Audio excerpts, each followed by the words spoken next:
Patch time! Yeah, you might have guessed that a new patch has been released, and I'm making a video because there are balance changes.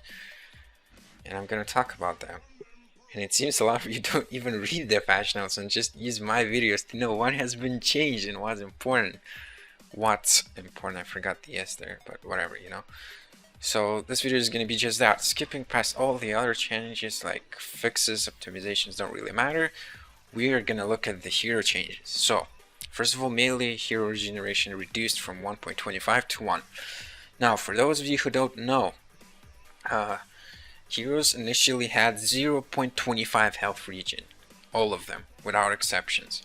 I think it's the same in Dota except for Axe, which is the legionary who has like more or something. But anyway, so S2 thought, well, melee heroes are kind of underpowered compared to ranged heroes, you know, with the harass and everything.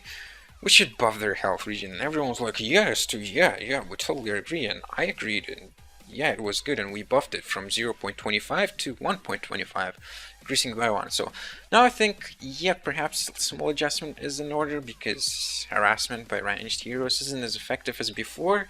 So yeah, small nerf to that, I agree with it. Yeah, so now melee heroes will have a bit less health regen, still much more than ranged heroes. So artillery, it was kind of a fixed change, at the same time a nerf, because mana battery now gains charges from his third skill, which he uses quite often, so perhaps a mana battery is a good item to counter artillery now, when it didn't work before. So just something to think about. Kind of a nerf, but more of a fix. It should have been done before.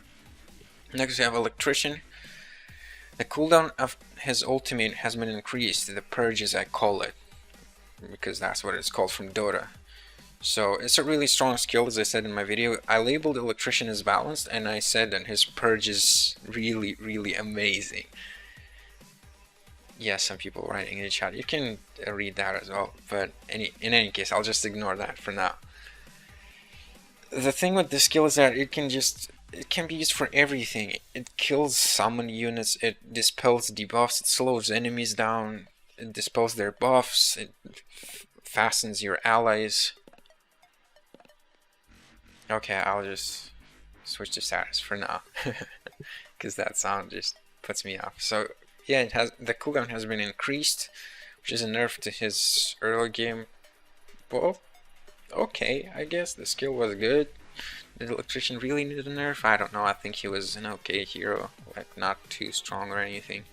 But okay, the increase is not that crazy or anything. It's normal. Next we have Lord Sulfuras, which I labeled as overpowered because of his second skill, and that is getting nerfed now, and his first skill is getting buffed. So before, the strategy with Lord Sulfuras was max out your W and E and just go in lane and rape, and there's nothing anyone can do about it. Well, now something can be done, because the mana cost on his second skill has been increased on later levels, so it's not going to drop to 40, and it will actually cost him some mana to regain his health, instead of just being free, pretty much. Free damage and free health regen. So now Sulfuras actually has to get some mana regen, so that's a nerf. Is it enough? I'm not sure. It's still not too much mana, but more.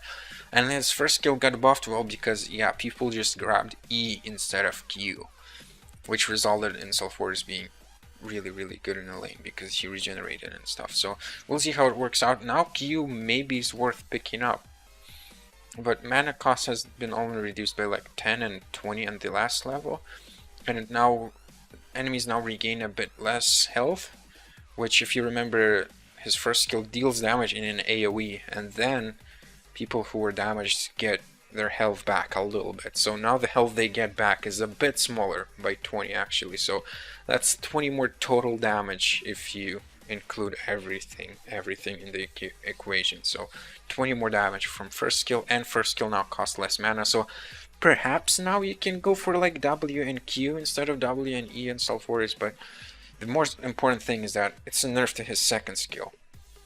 Not a big nerf, but a step in the right direction for sure. We will see how that works out. I still think he was strong. Now, Soul Stealer. I called this change. I called it in my balance video. I said that Soul Stealer, not Sulfuras, is underpowered, and the main problem with him is his third skill, or no, the second skill, the souls.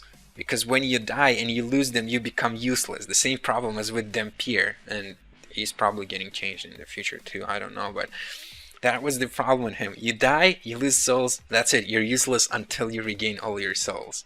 And he was squishy as well. So this is a buff directly to that. Instead of losing half of your souls, you now lose only a third of your souls. So buff to Soul Stealer. So now he's not as useless if he dies. Not sure if this is enough, but yeah, this was needed. This was needed, and I called it. Next we have Swiftblade. This is sort of a small buff, but it's more of a change because it's hidden. In my balance video, I called him balanced / overpowered. So here's what this change does, and this not everyone sees this now. It does increase his intelligence, and it increases it late game as well. Even with the reduced gain, he will have more intelligence late game than before on maximum level 25. So, but this change wasn't really a direct buff to the hero, but more of a change to steer people in the correct direction. Now, before people would go for stats, simply because on level 6 and 7, Swiftblade does not have enough mana to spin and use his ultimate. He just does not. You have to get stats or some kind of intelligence items to increase your mana, or you just won't have enough for spin plus ultimate, which is a very, very powerful combo. So people instead went for stats instead of grabbing his passive second or third skill. And what this changes too is trying to force people to stop going for stats. Well, I guess it will still be a strategy, a viable strategy, but it's not as good going for stats anymore in Swiftblade, because on level 6 he now almost has enough mana to ultimate and spin. He needs like 5 more seconds between one or the other skill. And on level 7, Swiftblade does have enough mana to spin and ulti.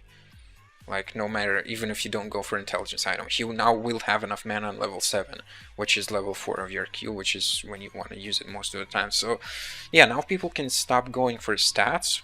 I will personally stop going for stats. I will probably go for his passives instead. And yeah, focus on passives, because his third passive, at least the critical strike one, gives him more damage than stats. So I'm not sure how that will work out. Now Swiftblade will perhaps be a bit easier to kill, simply because he won't go for stats and he'll have less health. At the same time, he will be dealing more damage. Or people would all just go for stats anyway, but there will be more incentive to do that from now on, because he now has enough mana. Like, he doesn't really have mana problems that much anymore. So that's my take on Swiftblade. This is a buff, a small buff, yes, and I don't agree with it, but it's more of a change to prevent people from going for the stats build, which I think was required. I always call people tryhards whenever someone picked up stats on Swiftblade. I'm like, wait, you went for stats? Try hard, just in the chat, try hard. Because they are tryhards, aren't they? And last but not least, we have a torture change, where his impalement, which is his W, which is the spikes from the ground, deals half damage to buildings now. I think everyone will agree that that skill was crazy good for pushing towers. Crazy good. It dealt so much damage. And in my balance video, I labeled torture as balanced / overpowered. So yeah, he was crazy good at pushing towers, and if he needed a nerf, perhaps it would be to this. Yeah, I agree with it. So that's to cover the changes. I agree with all of them. So as always, as two, I like these small balance patches instead of one big one. One big one that sucked. So I agreed with everything, as always. Really good changes. I like them, and we'll see how they work out. Is the Sulfuras nerf to his second skill enough? Is Swiftblade buff enough? We will see that in the future. We will see how melee heroes will fare against ranged ones, but I feel like small reduction was required since melee heroes are a bit too strong now. But anyway, I'll see you soon for a normal video. See ya.